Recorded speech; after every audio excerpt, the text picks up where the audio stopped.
أستغفر الله رب البرايا أستغفر الله من الخطايا أستغفر الله رب البرايا أستغفر الله من الخطايا.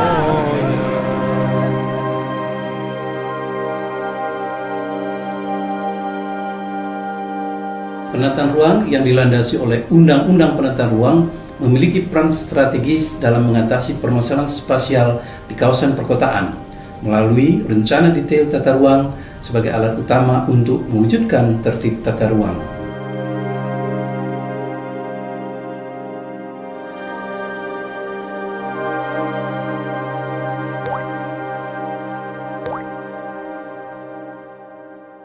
Kota yang dibangun dengan perencanaan yang baik akan memanusiakan penghuninya.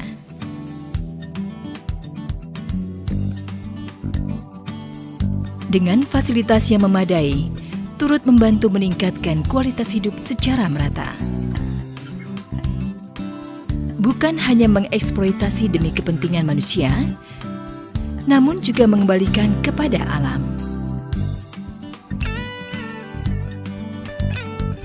Dengan memperhatikan keselarasan dan hidup berdampingan dengannya.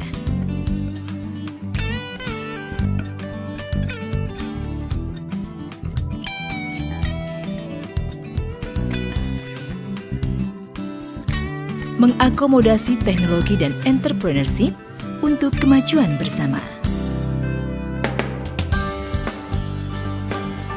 Namun tetap memperhatikan kepentingan rakyat kecil.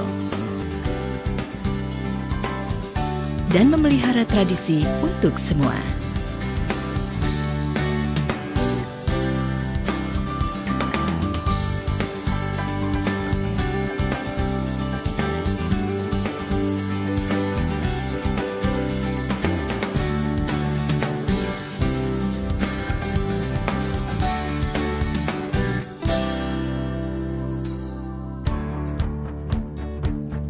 Sudahkah kota Anda ditata lebih manusiawi?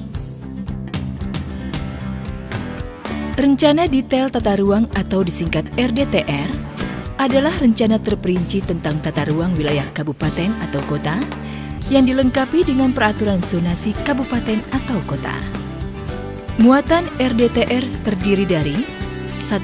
Tujuan penataan bagian wilayah perkotaan atau BWP. 2. Rencana pola ruang. 3. Rencana jaringan prasarana. 4. Penetapan sub BWP yang diprioritaskan penanganannya. 5. Ketentuan pemanfaatan ruang. Dan 6. Peraturan zonasi. Dengan demikian, peraturan zonasi merupakan bagian tidak terpisahkan dari RDTR.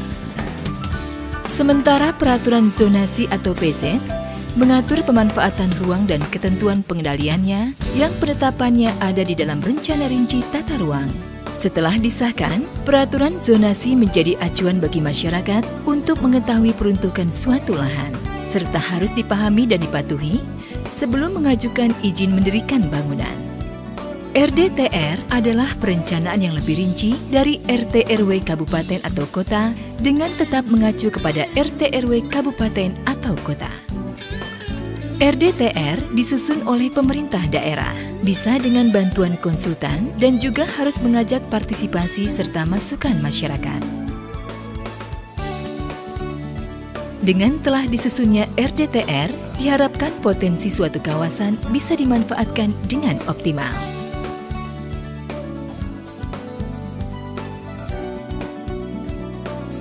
Masyarakat harus dilibatkan dalam penyusunan RDTR, karena merekalah yang harus ikut melaksanakan dan mengawasinya. Misalnya dengan memenuhi aturan yang ada, dengan tidak membangun di sembarang tempat yang tidak diizinkan. Selain itu, masyarakat juga harus mematuhi batasan-batasan yang ada dalam mendirikan bangunan yang disesuaikan dengan kebijakan di masing-masing daerah.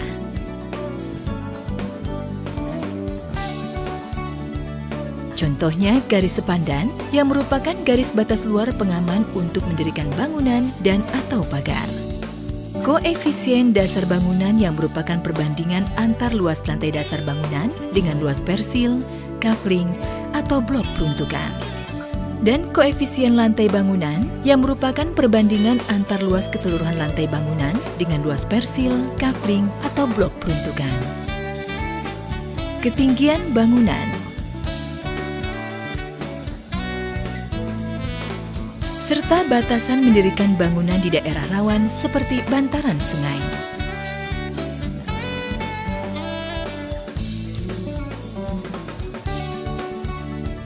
Undang-Undang Penataan Ruang mengamanatkan pemenuhan minimal 30% luas ruang kota dimanfaatkan untuk ruang terbuka hijau.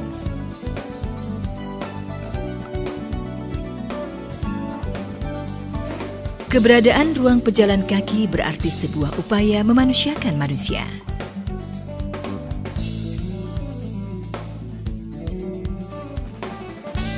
Difasilitasinya rakyat kecil melalui zona bagi pedagang informal.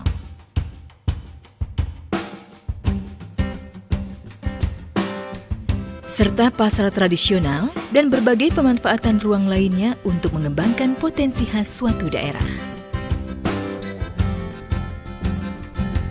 Sebagaimana telah diamanatkan oleh Peraturan Menteri Pekerjaan Umum Nomor 20 Tahun 2011 mengenai pedoman penyusunan rencana detail tata ruang dan peraturan zonasi kabupaten atau kota. Melalui penyusunan RDTR kabupaten atau kota, kita wujudkan ruang kota yang lebih manusiawi, aman, nyaman, produktif, dan berkelanjutan. Semakin dini RDTR disusun, semakin besar manfaatnya bagi kota Anda.